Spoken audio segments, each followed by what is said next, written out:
Welcome to Insights from the Ford Home Team, expert advice on the real estate market, particularly in San Diego. I'm your host, Tom Jordan, and today we have an exciting episode in store. The couple segments. The first segment, we're going to delve into the current home values of four prominent communities in San Diego and in San Diego County. We're talking about Del Mar, Rancho Bernardo, San Marcos, and Rancho Santa Fe.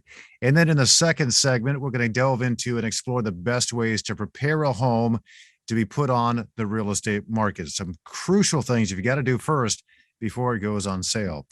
Let's delve right into it right now. We have Shauna Ford and Ted Zimmelman, of course, our experts, resident experts here from the Ford Home Team. Hey, guys, how are you? Hi, doing well. Thanks, Tom. Good, thank you. So, Ted, let's start with you. Let's talk about some of the markets that we just touched on and some of the home values there. We'll kick it off with Del Mar. What's the price point typically for this time in this era in that beautiful coastal community? If we were to look at Del Mar over the last 90 days, the median home price for that area is over $3 million. And if we were to look on days on market, they're at 27 days for the average. That's pretty good, 27 days. So how does that compare in terms of how quickly these homes are being sold in that market? I would say it's very quick, in Del Mar for those price points. Yeah. Okay. Are we typically looking at 3 bedrooms, 4 bedrooms, 2 baths type of thing? Those stats are just all the homes over the last 90 days that have sold. So okay, that varies. Very good. All right, let's go to Rancho Bernardo, a little bit more inland in San Diego County. How's that market? So we're looking at the medium home price in Rancho Bernardo of just over $1.2 million. And the average days on market is 21 days. Okay, so they're being sold a little bit more quickly at a bit of a lower price point than Del Mar. That's correct, yeah. San Marcos, that is really an up-and-coming community. It's been growing pretty rapidly over the past 10, 15 years. What are we looking for home prices in San Marcos? So in San Marcos over the last 90 days, we have found that the home prices are at $1.1 million, just a little touch over that, and they're selling in 18 days.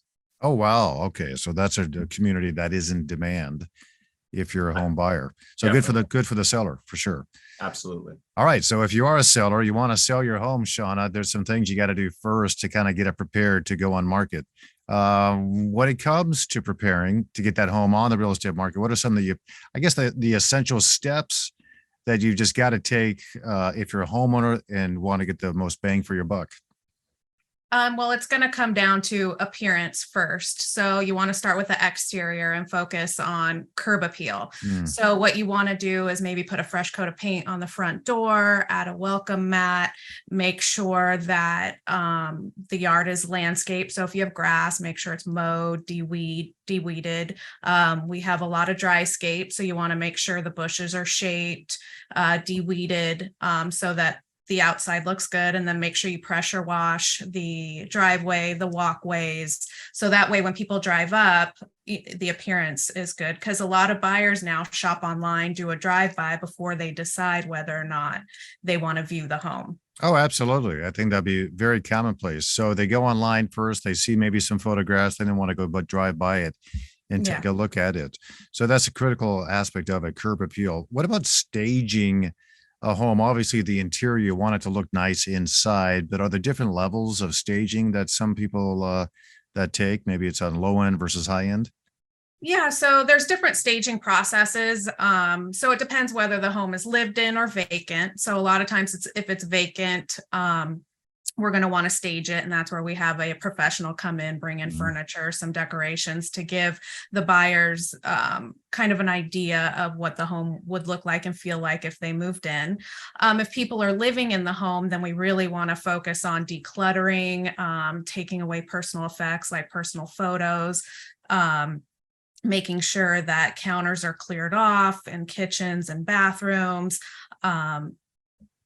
and make sure the furniture staged so that everything is inviting. You don't want, couches backed to the front door. You want everything to be inviting. So, and no personal effects. Buyers need to be able to come in and envision themselves in that home.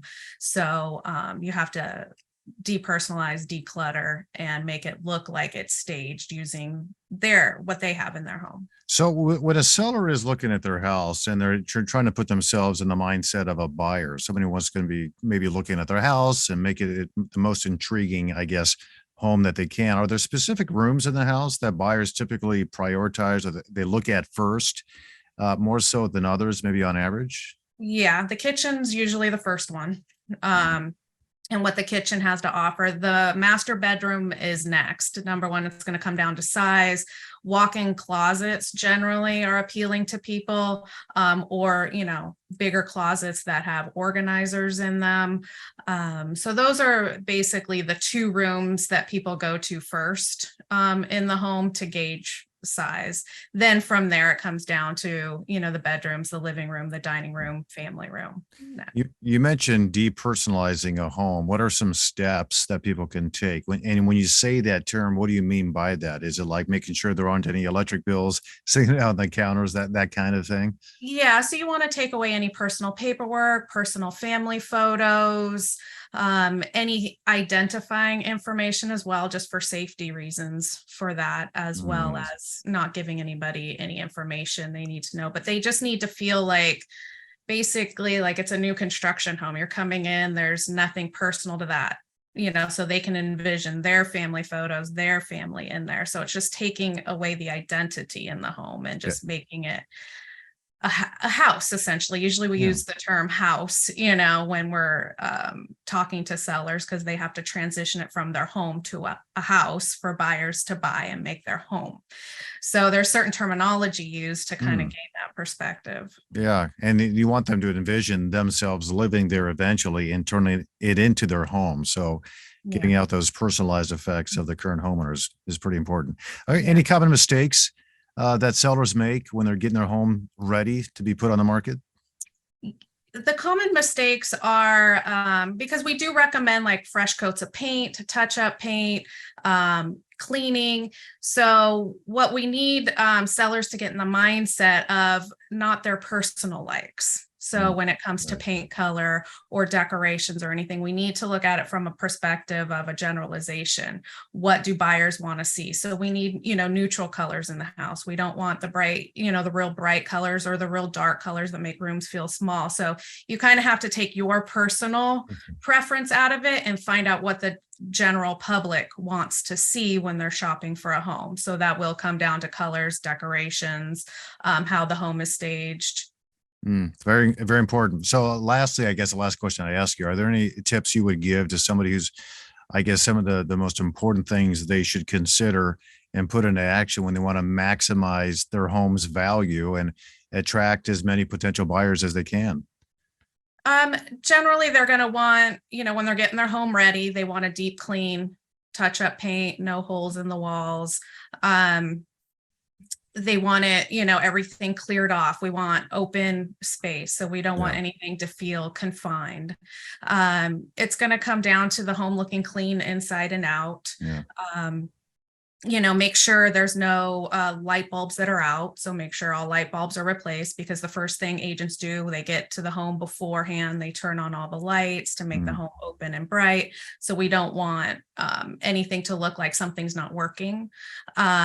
We don't want any water stains. So if there was a previous leak or something, we want to make sure any repairs that were done are done all the way. So those are our big tips. How can people get a hold of you? If they have more questions, they want to contact you directly. What are the best contact information and the ways they can get a hold of you? They can get a hold of me through text, phone, email. They can contact through our website at thefordhometeam.com. And we have a Calendly link that they can set up a time to either Zoom in, or we can meet with them to go over the different steps to get their home ready. That was fantastic. I appreciate both of you coming on the program and sharing this insightful information. As Shauna Ford and as Ted Zimmelman with the Ford Home Team. Thanks, guys. Appreciate it. All right. You're welcome. All right. That concludes this episode of Insights from the Ford Home Team. We hope you found the discussions helpful to you. Until next time, I'm Tom Jordan.